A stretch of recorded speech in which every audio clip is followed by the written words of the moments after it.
have Owen Newcomer with us and Nick Donovan. Mr. Whittier would be fine to come here today. I do want to remind everyone that the League of Women's Voters will be having their event as well on Tuesday, if I'm not mistaken. What time? 7 o'clock, City Hall, okay? Tuesday. Okay, Owen, I'm going to go ahead and have you open up with your statement.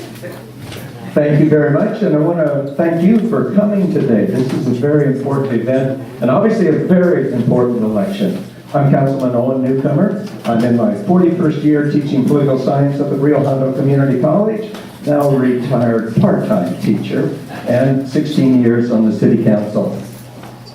I believe I'm the best candidate for the mayor for three basic areas. One, I have the most experience in government as a teacher, most experience as an elected representative, having been a school board member from '89 to 2000, and now a council member since 2000. I also believe that I am the most committed between the top candidates to this new system. I'm the one who signed the argument on the ballot statement for the new district systems with the citywide elected mayor. None of my colleagues on the city council supported it. None of them joined me in signing that.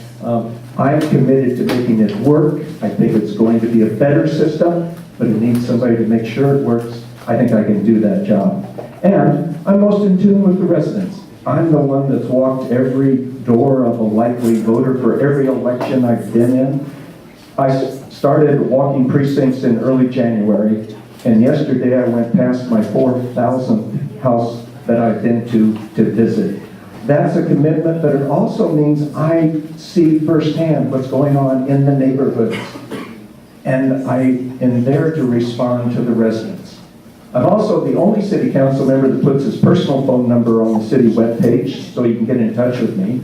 I'm the only one that puts his personal email on the city webpage, and I've done that ever since I got elected in 2000. It's not something I do 2 weeks before the election and then take it down after the election. I'm in tune with the district. Also as a teacher, 80% of my students for the past 41 years have been Hispanic students in my classes at Rio Hondo College. I think I know how to do this. I think I can represent you better, and I'm looking forward to the issues today to demonstrate that I can be your best representative and your best voice on the Whittier City Council. Thank you very much.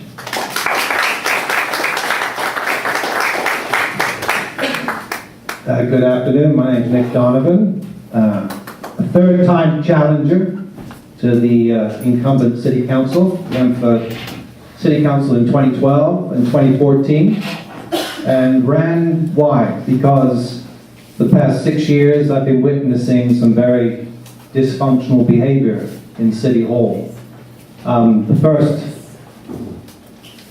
expose to that, for me, obviously, was the Whittier Hills Oil Project. I was one of the original founders of the Whittier Hills Oil Watch Group, and pretty much led that fight with some very committed individuals to do what? To do what was right for the community. We were a very informed bunch of individuals that understood the impacts of urban oil and gas drilling. I was a very informed individual about the impacts of climate change and the use of fossil fuels. I was a very informed individual about the upcoming drought that we've been known about for many, many years. Subsequently onto that, with a lawsuit which we won, which has wasted millions and millions of taxpayer dollars, we then moved on to a districting issue, an issue in 2014 again that I supported. Actually, the whole entire City Council was originally against the request by a group of individual members of the community, once again, to move our City Council elections to a districting system, 5 districts, and to move the date to a November date. Why? Because one, increased voter participation. I'm one of the original founders of this group that actually started this event today, so I'm very proud to see this come to fruition. I'm the Senior Vice President for one of the largest financial institutions on the planet. My day-to-day business is helping large companies succeed financially across the world. My experience is immense. My commitment to the community is passionate, and I think now it's time for a change. Enough is enough. We've wasted too much money. We need to move in a new direction, and this is your opportunity. Thank you.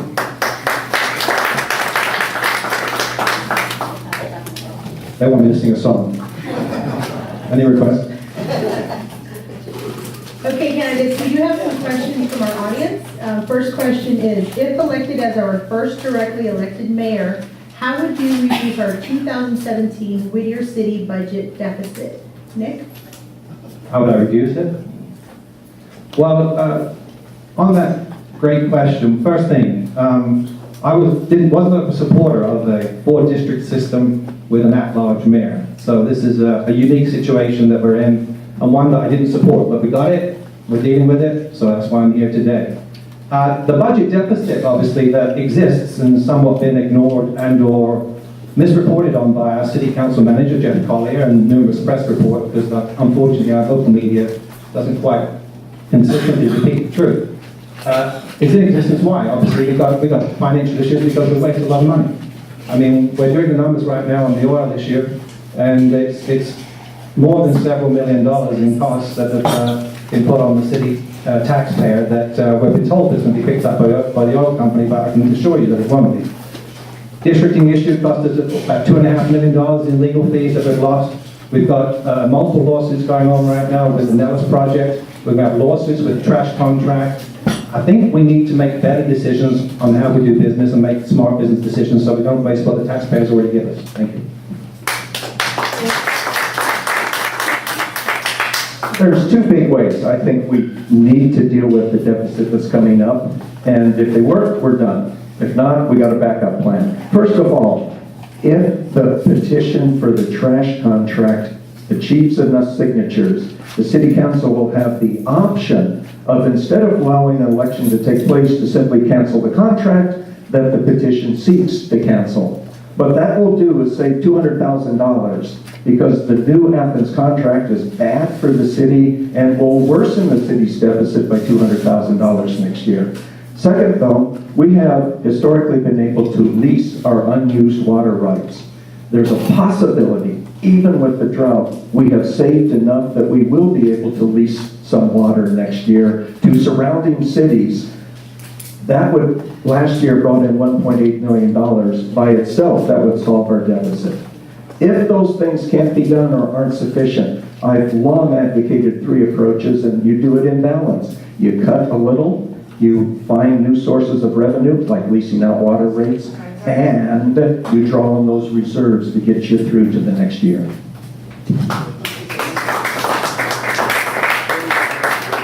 We tried to get an opportunity to respond to each other's questions, so it's a pretty good format. I like it. Just in addition to what Owen just said, I mean, I just want to go back, because 1 minute's not a lot of time. You know, it's about smart decision making. You know, I have to make smart business decisions for my clients every day that do business around the world and throughout this country. That's what they hire me for. Same thing as a council member and as a mayor. You got to make smart decisions. You got to make informed decisions. If we never proceeded on the oil project, we'd be millions of dollars ahead. If we listened to the community on the districting issue, we'd be millions of dollars ahead. We're going to get the same punch in the face on the Nellis project. It's going in the wrong direction. We'll get the same thing on the trash contract. We've got to bring people into the city council that actually have a vision and have an understanding of what's going on in the world, an understanding of business, and understanding what community needs are, so that we cannot continue to make these same mistakes. Incumbent city council members have had decades to do this. It's not working. It's time for a change. Enough is enough.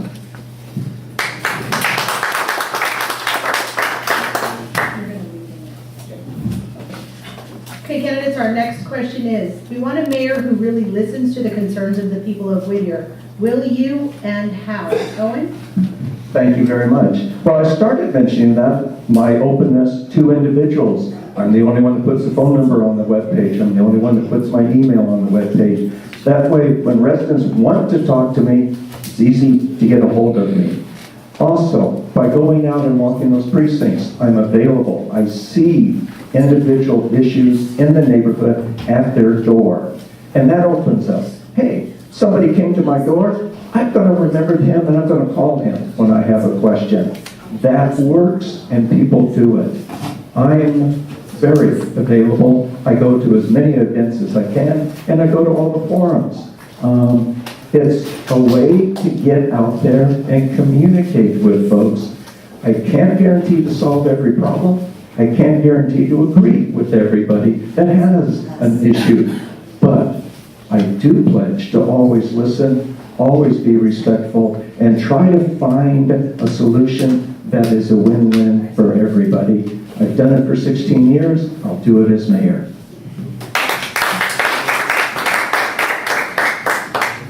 We have an average turnout in April elections of about 11%. I speak to a lot of people that don't participate in city council elections because they don't think the city council listens.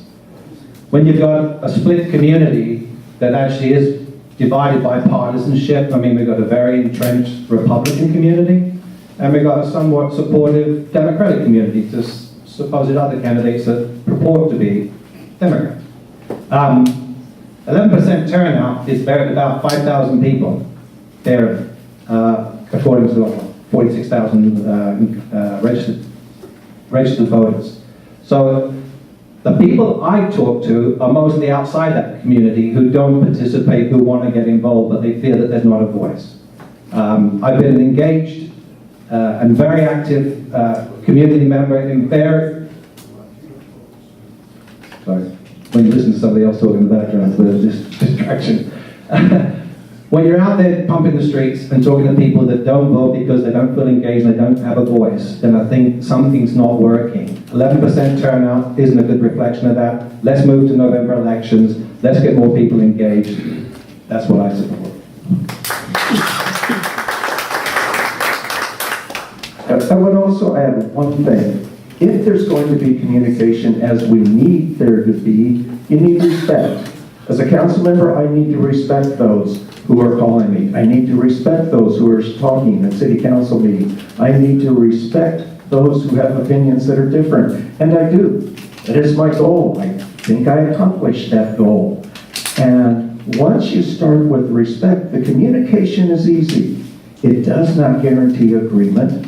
It does not guarantee that we can get the state to do what we want it to do, or we get the federal government to do what we want it to do, but it does mean that with respect, we can find common areas that we can work together and try to bring about that solution. And I think the record of my many years in representative government is a good record of finding solutions. Finding solutions when I was on the school board, finding solutions as a city council member, and being able to find solutions as a mayor who's looking out that everybody gets heard and everybody has a voice.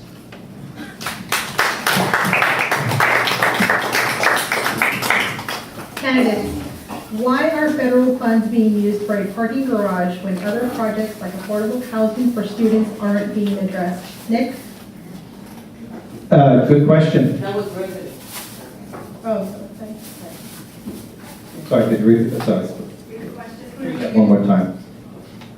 Why are federal funds being used for a parking garage when other projects like affordable housing for residents aren't being addressed? Question of priorities, I suppose. I mean, we've got this all goes back to a much bigger issue, which is I'm sorry. Pick everything up when I'm speaking. Goes back to a bigger issue where you put your priorities and how you spend your money. I mean, the parking garage, uptown specific plan.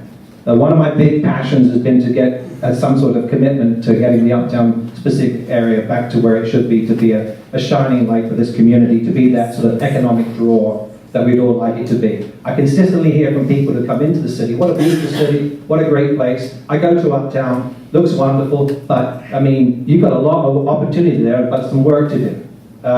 We talked about this in 2012, we talked about it in 2014, and we had an uptown specific plan. I'm told that we spent hundreds of thousands of dollars to give us the roadmap, the blueprint, done in 2006, 7 or 8 somewhere, and but we've never used it. So why we're dumping $9.2 million that was mentioned the other day into a new structure when we were at an existing parking structure where there was already a game plan to fix the existing parking structure just doesn't make economic sense to me. So it goes back to decision making and how you understand what's going on in the world.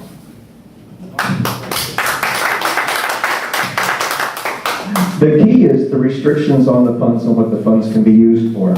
The main goal of the economic redevelopment funds, and it's done with, redevelopment's done away with, but we still have money when it existed, is for economic development. The single biggest request we hear from the uptown businesses, from the uptown residents, and from the people that go to uptown is you need more parking.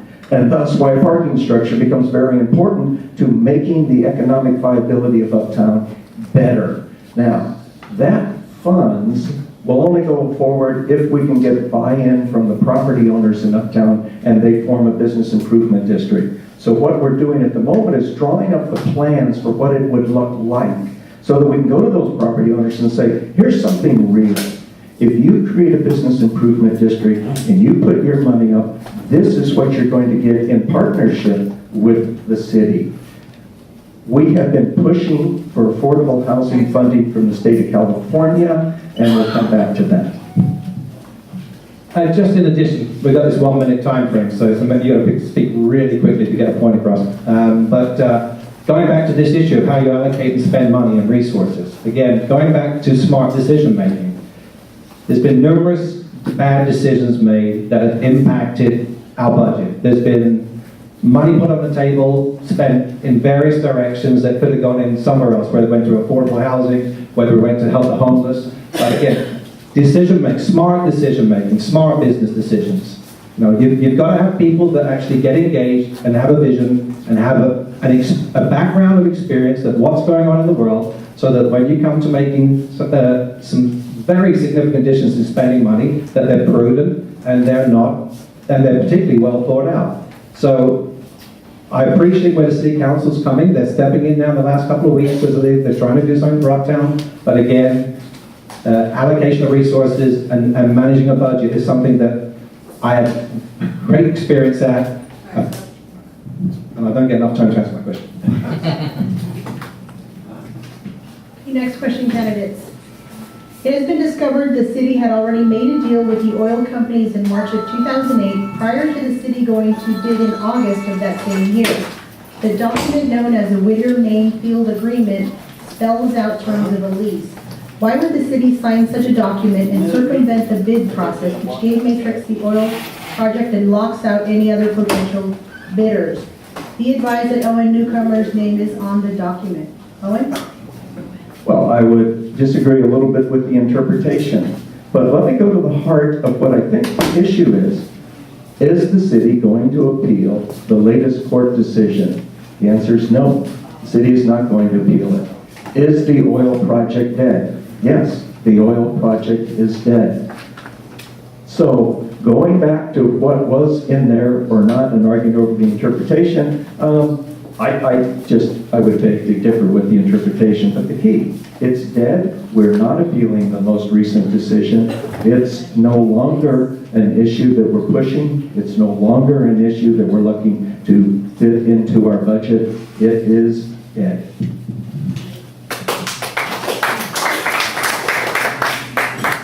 As someone that was front and center in the oil fight and witnessed, obviously, years of manipulation and bad decision making, yes, the project is dead, but the costs associated to the project are still ongoing. There's another at least three, if not four lawsuits that are out there, county to the city, city to the county, matrix to the county, matrix to the city, matrix, it's all over the place. As of last week, there was one of those court cases was resolved. I don't know what the final settlement was, but again, we've been incurring hundreds of thousands of dollars of legal bills along the way to pay for this.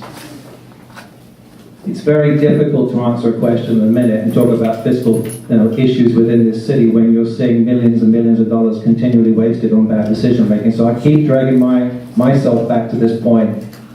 We need some fresh eyes, some fresh experience, some new vision so that we can't keep making these same mistakes. The proof's in the pudding. I can't make it any simpler than that. I'm not Superman. I don't have all the answers to the questions, but I do have the experience of knowing what a smart decision is. Thank you.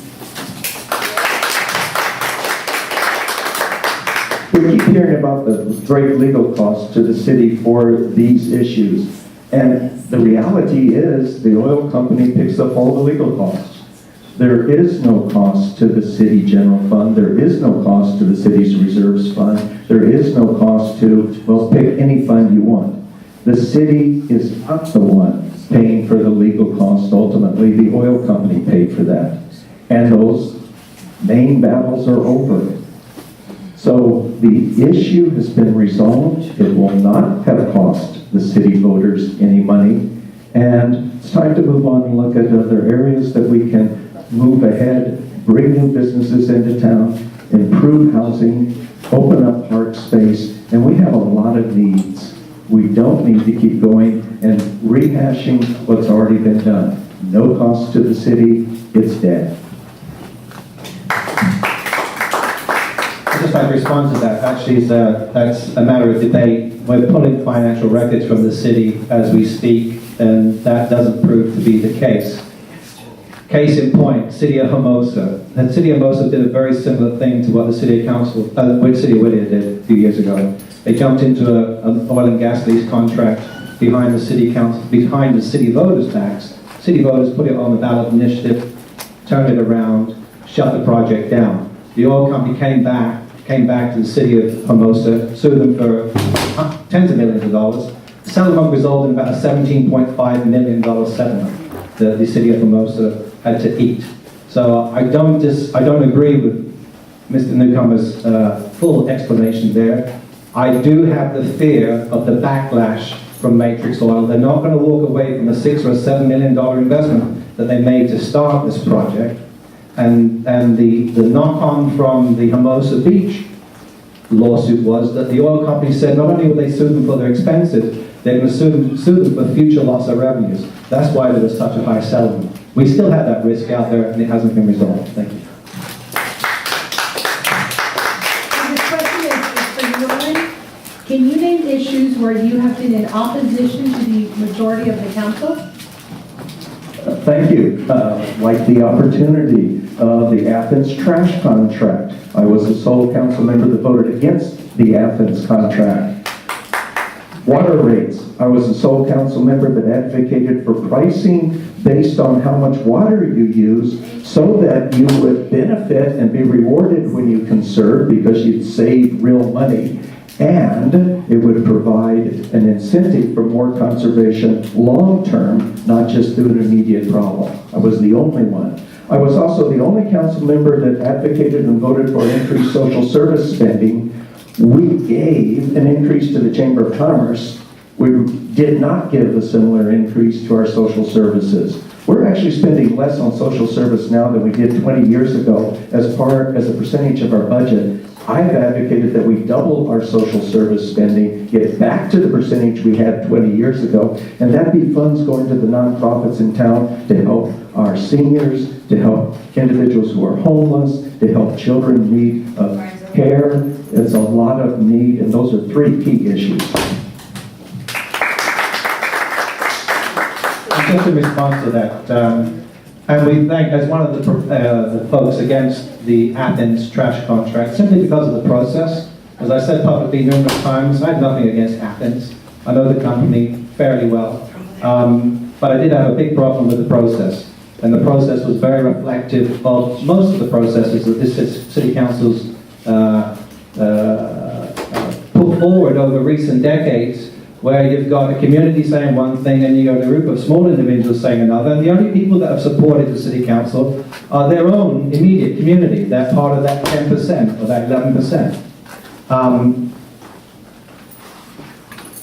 On the water rates issue, the biggest problem for me with water rates, and it sort of encompasses everything I'm saying today. There was an individual that came up to speak at that council meeting. I sat in nearly every one of those meetings, and those discussions, those deliberations. Former council employee, and she said this. She asked this exact question of Mr. Henderson. You used to keep a fund a rainy day fund for the future improvement and management of our existing water and sewage structure. What happened to all that money? What happened to that fund? My point is that this city council has done nothing to prepare for the rainy day. We've spent money willy-nilly, and we haven't prepared for those things that we have to deal with now. the infrastructure of this city is a major issue. That's one of the reasons that they had to address impacted in water rate increases. Bad planning, lack of vision. And we are improving our water system. I mean, we've got 100-year-old pipes in some places, and that's not acceptable. The key, though, areas where we disagree. Let me bring up one that's already been mentioned, but I want to focus on it here, the district election system. I was the only member of the city council to support the new election system, the only member of the city council to support the mayor as a checks and balance system. Maybe that comes from my old political science teaching, where checks and balances is a good concept for government. But those are areas where we differ, I differ with the city council. Okay, response? No response now? Okay. Oh, okay, sorry. Keep going. You'll lead in the next one. Oh, that's done. So much fun. Okay, candidates, what are the responsibilities of the city attorney and his staff? Seems like all legal issues are contracted out to outside counsel. Please explain. Nick? Well, I'm not an expert on the actual governmental reasoning to that specific question. My only comment on the city attorney, correct? Mr. Dick Jones, dear friend of Mr. former council member Greg Nordback, good golfing buddy. Mr. Jones is a great example of what's one of my problems with this city council and many folks that I talk to. An entrenched, old, consistent supporter of many bad decisions. And when you're in business, as I am as in my own business with the companies that I work with throughout this country, you hire me to tell you what you need to hear, not what you want to hear. Unfortunately, Mr. Jones has been a tell you what you want to hear and not what you need to hear. One of the first things I'd like to see is actually possibly Mr. Jones to end his career at Whittier City Hall. He's cost us millions. And when the trouble with lawyers is when you step into a legal battle, it's a win-win situation. Whether you win or lose, you get paid.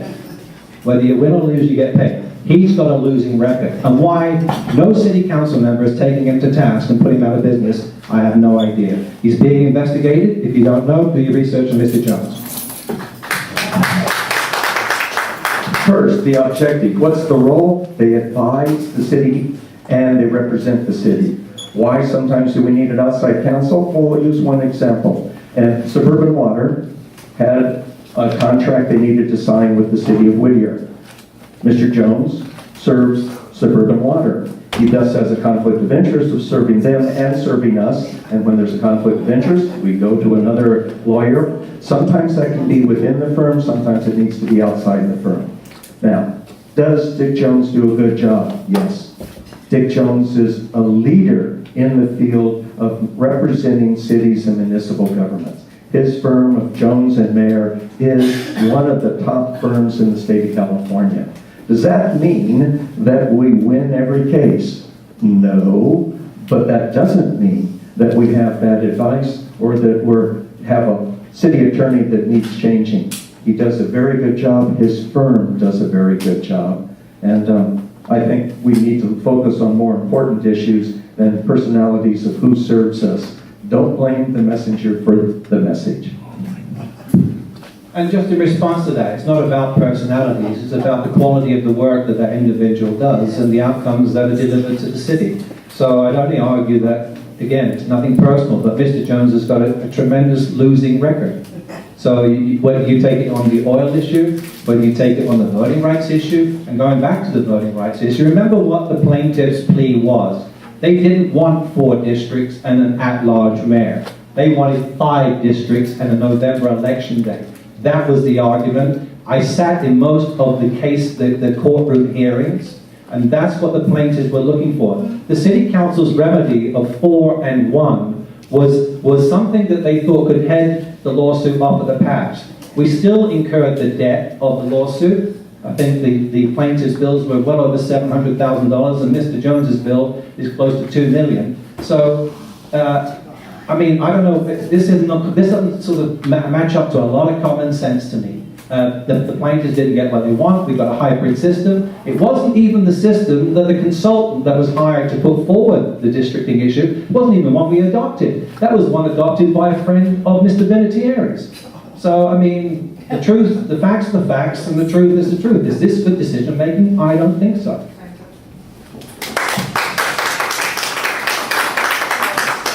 Okay, candidates, I heard that the city is applying for the All-American City Award. Why is the city applying to waste approximately $30,000 when it has never won this award? As a young voter, why should I care about this award? Owen? Well, if I can have 4 or 5 things that I disagree with my colleagues. I did vote against spending the money, and more importantly, devoting the staff time to preparing an application this year for the American Cities Award.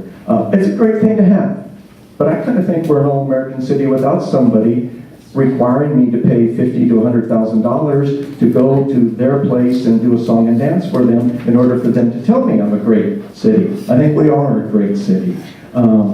It's a good thing that I always question. It's kind of like when I graduated from college and the Who's Who said, would you like your name in Who's Who? If you buy 60 books, we'll put your name in it.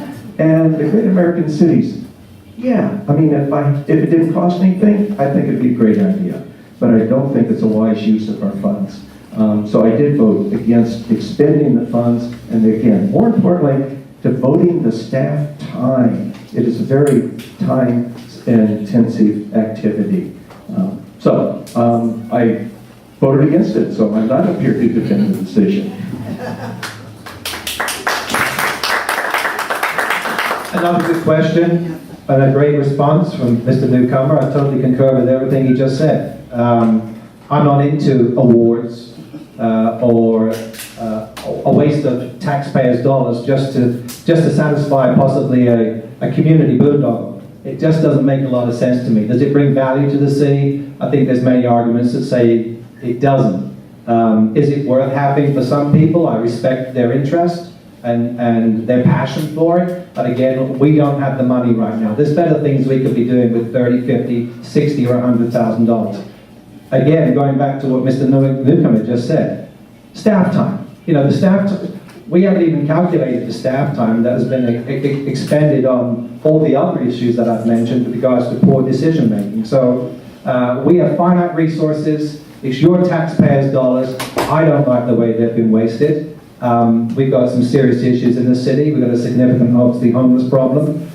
We've got a lack of new business coming in.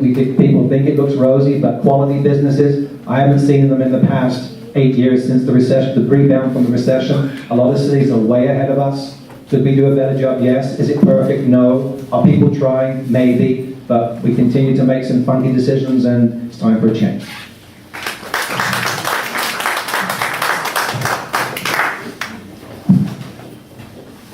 Candidates, next question. Why can't we have access to bathrooms in public parks like Central Park and Broadway Park? Public health is important. We pay taxes for its upkeep. Nick? Yes.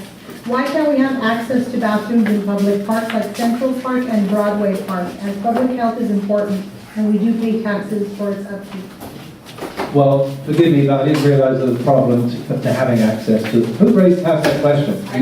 Okay. Could you just tell me personally from my education, your personal experience of why you asked that question specifically?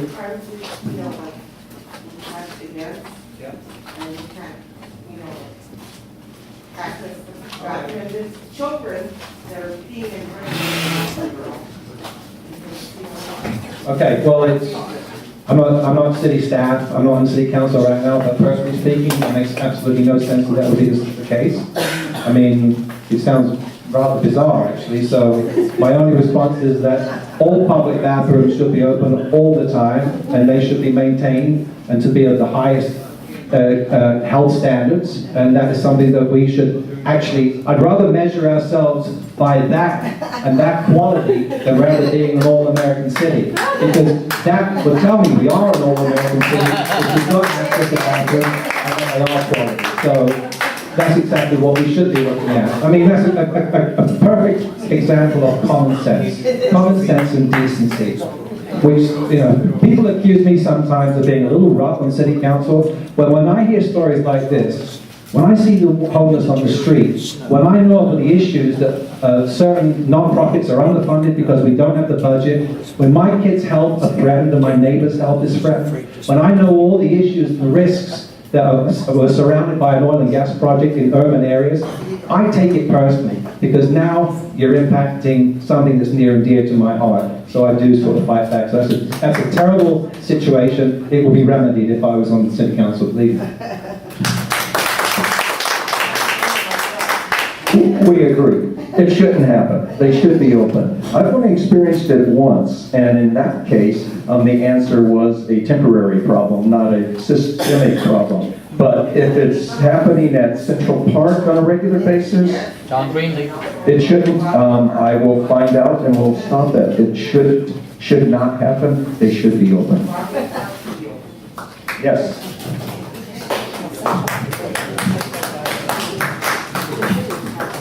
Hey, candidates, what is your view on the current lawsuit from Whittier police officers against the city regarding ticketing quotas? And the second part to that question is, who is responsible for paying those legal fees? And we feel the lawsuit is unjust. We feel we're on the correct side, and we'll let the lawsuit work its way out. Certainly, the loser will bear the cost.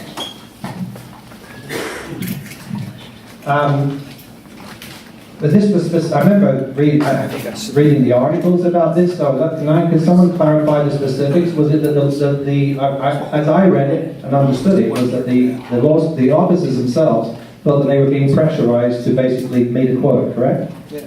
Correct? Well, I don't believe in quotas. So if that's their argument, I'm no lawyer, but if that's their argument, then I would stand with the police officers. They shouldn't be there before to be making quotas. That's not their. It's like any city, where you feel like you hear these horror stories that police officers have to just sit on a corner and hand out tickets because they've got to put money back in city coffers.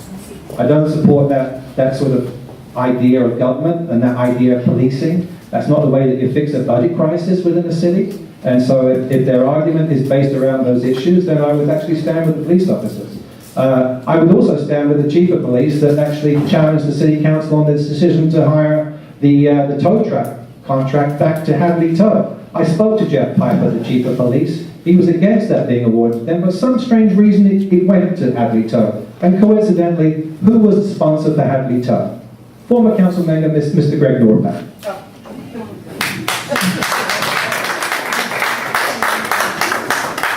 We can think of a sixth thing that I disagree with my colleagues on. I was the only council member to vote against Hadley Tow on the issue of whether their contract should be suspended, and it was advised to be suspended by the police chief and the police. Hadley Tow had, the thing they did the worst was they handled evidence in a way that made the evidence unusable in the courtroom. They did not preserve and protect that evidence so it could be used. They also have had a number of cases where their drivers have been drunk while on duty and driving Hadley Tow vehicles under the influence of narcotics while driving their vehicles. This company got a, hey, be good, we'll give you a second chance. If anything, their behavior has gotten worse. It is another area where I would disagree with my colleagues.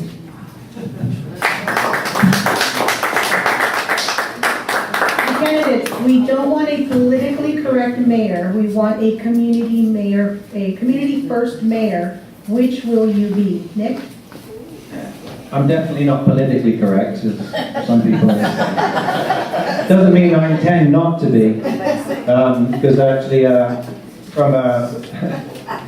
was a very good altar boy for many, many years, and I was the priest's favorite to be hired at the drop of a hat for a funeral. So that's my Jesuit education and Catholic education has somewhat given me my passion for injustice in the world. So I'm a community guy. There's a big issue going on in this country right now as we speak that I'm somewhat indirectly involved with as well. Because this issue here locally is not just something that we deal with, it's something that's going on nationally. And there's a big sort of cultural divide going on in politics. We're seeing the crazies on the right, and we're seeing the somewhat spineless on the left, to be perfectly honest, with regards to the incumbent Democratic organization. I don't think they're doing the best for any of us. Why? Because they're all owned by special interests and corporate money, no matter if it's Democrat or Republican. They're both as guilty as each other. There's a somewhat sort of a mirror of that image in our own city. I've witnessed it for 6 years, so I know what I'm talking about. I've attended too many meetings and witnessed too many friends and families showing up at the diet supporting bad decisions. So I'm a community guy. I stand for everybody, not anybody. I don't have business interests in Whittier. There's no motivation for me here other than stand up and do what's right for you, all of you. Not politically correct. I am respectful.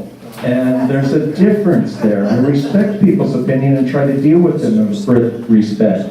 Secondly, though, I have a pretty long record of voting as I think is best for the school district when I was a trustee, and voting what's best for Whittier as a member of the city council.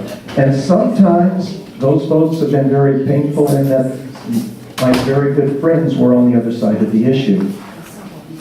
If you want an example of not being politically correct, it's focusing on the issues and being willing to make a tough decision that you know you're going to lose some friendships over, you know that there's going to be political consequences over, but because you believe it is the right decision, you do it. I believe that has been my record. I hope that's been my record. So politically correct, no. Respectful and focused on what's best for the community, always. I'd just like to add a layer of that, because I've been the victim of some trolling and some public comments on newspaper pages and things. And all I can tell you is that my comments and my beliefs and my experiences are based, with regards to the City Council, are based on 6 years of actually attending a City Council meeting almost probably once a month, and being in most court hearings for the oil project, the voting rights issue.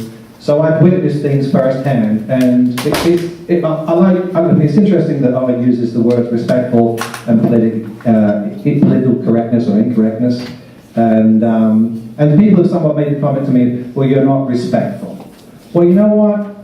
I stood in front of the council with dozens and dozens of other people, more than dozens, hundreds of people. Just take the voting, just take the oil issue for a specific instance. We were very respectful for many, many months. That our voices were never listened to by the Planning Commission and the City Council. We were totally disrespected. Now, you can give various definitions of respect and disrespect, but when you're voting, when you're fighting for right and just, and when you know that you are, and yet you're still not given the time of day, the local media is used against you, and that nobody listens. At some point, you're going to get a little bit heated with it. So we're never meaning to be disrespectful, but when I know something is right, I'm not going to back down, and I'm going to stand up and fight for the truth.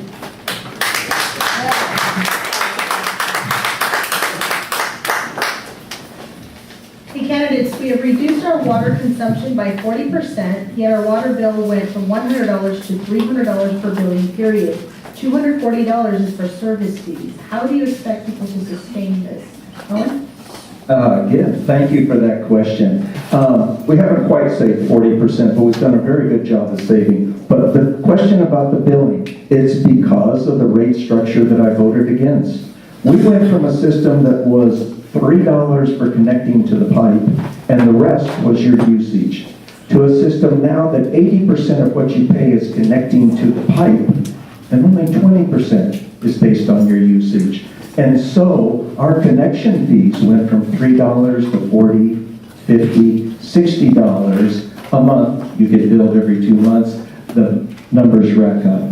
The problem, obviously, paying more is painful, but it's not even paying more in a way that will conserve water and meet the goals of better water usage and pipes that aren't breaking and system that gives you pure water. It's a bad way to go about a problem that needs a solution. We need the solution. We can't avoid it. We can't go back to the old $3 a month, but we could do a much better job of basing it on your usage and protecting and improving the system so it's here for the next 30, 40, 50, and 100 years. I agree with everything that Mr. Newcomer just said. I'd just like to add another layer to that. Again, I hate to sound like a broken record, but I'm going to be one. Bad planning. You know, again, we knew the drought was coming. I knew it was coming, and I'm not a scientist, because I listen to people a lot smarter than me.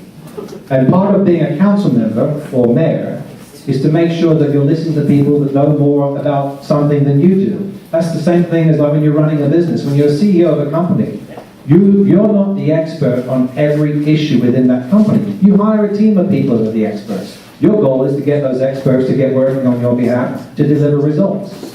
Where this has been a very reactive city council for many, many, many, many years.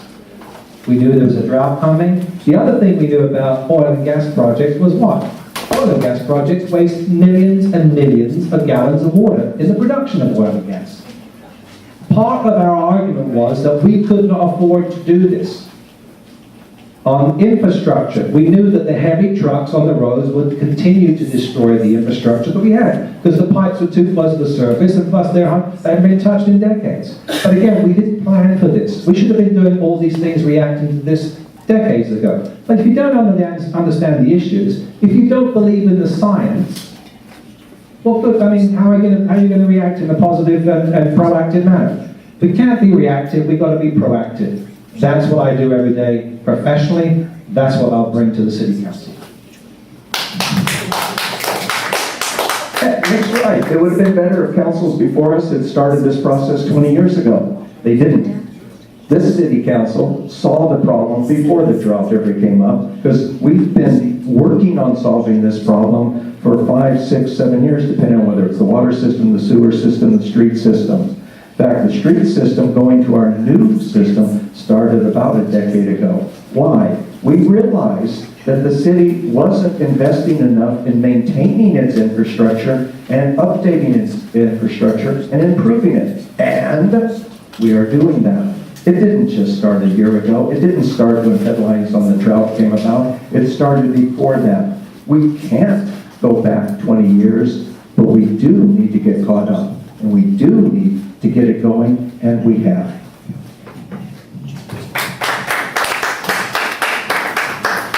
Okay, this is the last formal question, and then we're going to provide 2 minutes each for the candidates to speak, as we do have to wrap up by 3:30.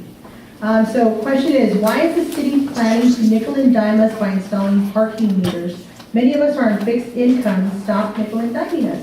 Nick. Nickel and diming. I mean, again, why do we need to look for more revenue on parking meters or whatever the opportunity may be? I haven't looked hard and fast at the financials of what sort of revenues would be generated from parking meters, but my general philosophy as a council member is that obviously I don't want to throw the burden of smaller issues like that on taxpayers. There should be adequate parking in our community. I don't know why they even charge $2 in the parking structure, the main parking structure. That should be free. We should be encouraging people to come and shop and hang out in our community. I mean, I haven't got all the answers fiscally because I don't have access to the data, so I don't like to make guesses at something that I'm not truly informed about. But philosophically, it doesn't make any sense to me. I'm actually a reasonably fiscally conservative individual. I don't like to spend money that we don't have. Now we have a city council that, from a partisan perspective, has 3 Republicans on it. There's no fiscal conservatism in how they do business. I don't think they even understand business. They seem to waste money. But I'm not for it. I don't want to put the small burdens on our community. And we should be, and Uptown's a great opportunity to continue to build a good business district that still hasn't met its needs or goals yet. Thank you.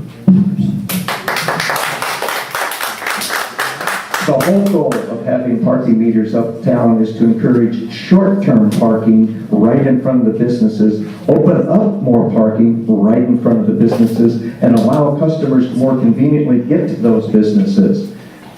The problem right now is there's a lot of people who park for hours, sometimes all day, in a spot right in front of the business. Parking meters would discourage that, and that's the purpose of parking meters. It's to shift long-term parking a block away and free up and preserve open spaces for short-termers. The logic, if I gotta pay a quarter or a buck, I might do that to run in for 30 minutes. But if I had to pay all day, and we wouldn't allow it for all day, then we're talking about, well, I'm not gonna pay 10 bucks to park there all day. I'll go where it's free.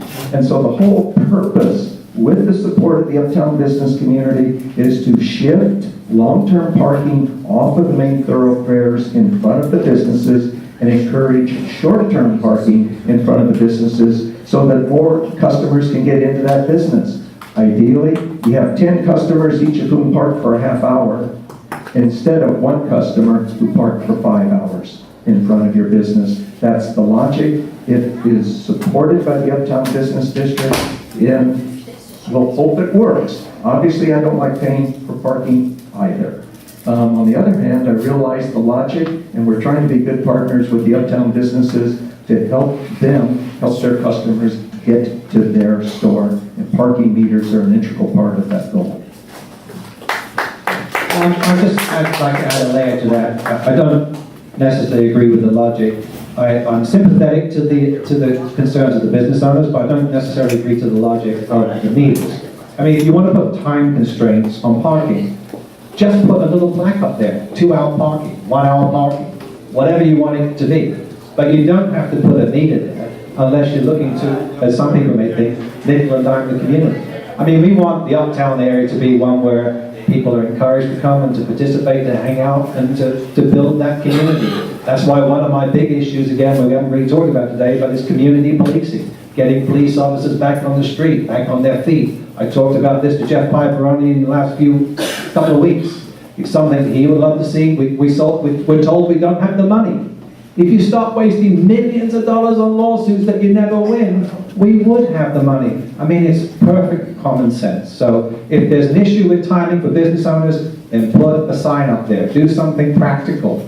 If you need to put, you know, in various cities, they put a chalk mark on your tire and they measure your time or whatever, their parking attendants.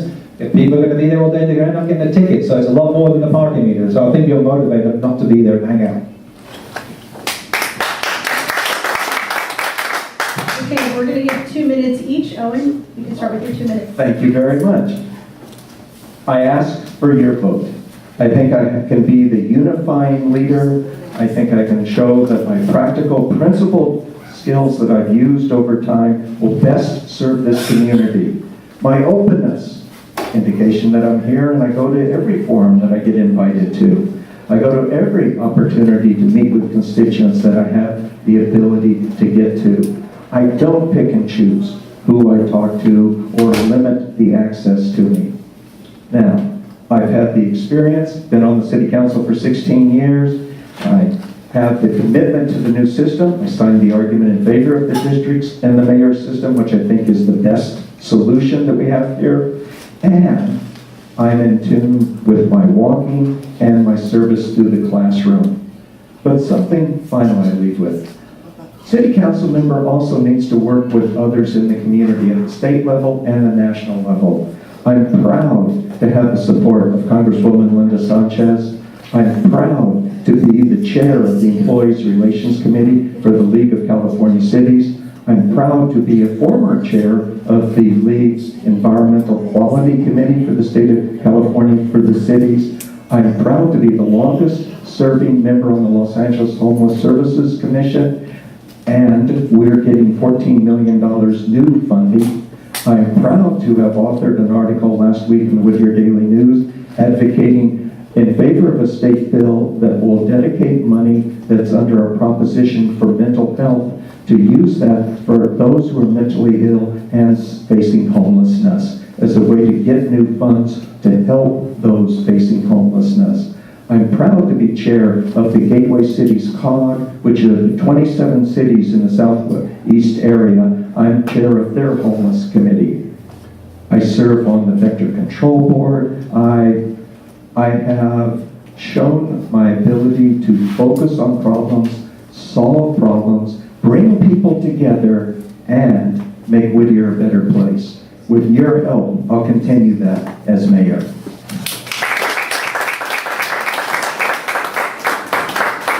Thank you for your time. Thanks for coming today.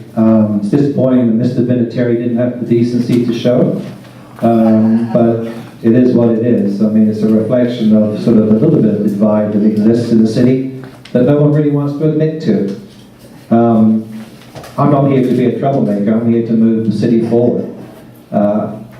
My professional background is something completely unique that no other city council member has. The times of council members being local community residents who like to dabble in politics has moved on. We need professional people who have a professional background that can bring something unique and different to this city and help move the city forward together. I've been endorsed in the past by the Los Angeles County Democratic Party. I've been endorsed by firefighters, by labor, by numerous business groups. I've served on numerous business boards. You name it, I've done it. And on that issue of boards, one thing I didn't mention today, and it's a fact, sadly, the performance of this city council over the past 6 years that I've witnessed, based on the decisions that they've collectively made, including Mr. Newcomer and Whittier, if they were judged by the standards of a public board of directors, they would either be all criminally indicted or under civil prosecution. I'm deadly serious. I work with public boards. The decisions that they've made that have impacted the value of the city be translated to a public company would be the value of that company's stock, where it would be plummeting, where you would see shareholder revolt, civil action, class action lawsuits. All of them would be under investigation. They've made some horrifically bad decisions for the wrong reasons. Nothing personal, just that this is a community of 90,000 people that needs to move forward and move forward together. I urge you to truly consider the decisions that you've made in the past. And if it's not me, that's okay. If it's somebody other than me, someone new, great. But we need new ideas, qualified ideas, an educated perspective, and we need to do it together. I've got all the necessary credentials with regards to decision making. Do I have the qualifications that Mr. Newcomer or an incumbent would have? Of course not. It's impossible. It's impossible for a challenger to do that. But do I have the professional acumen to do it? Absolutely. Do I have a unique skill set? Absolutely. Do I have the passion? Absolutely. Do I have new ideas? Absolutely. Am I conflicted? Absolutely not. So I urge you to talk to your neighbors and show up with a big club. Thank you very much. And I also ask you to take a look at my flyer. This is the one I'm leaving at doors as I walk through the community. And again, went over 4,000 yesterday. And there's also a support form back there. Would love to add your name to my supporter list or a sign in your yard in a couple of weeks. Thank you very much.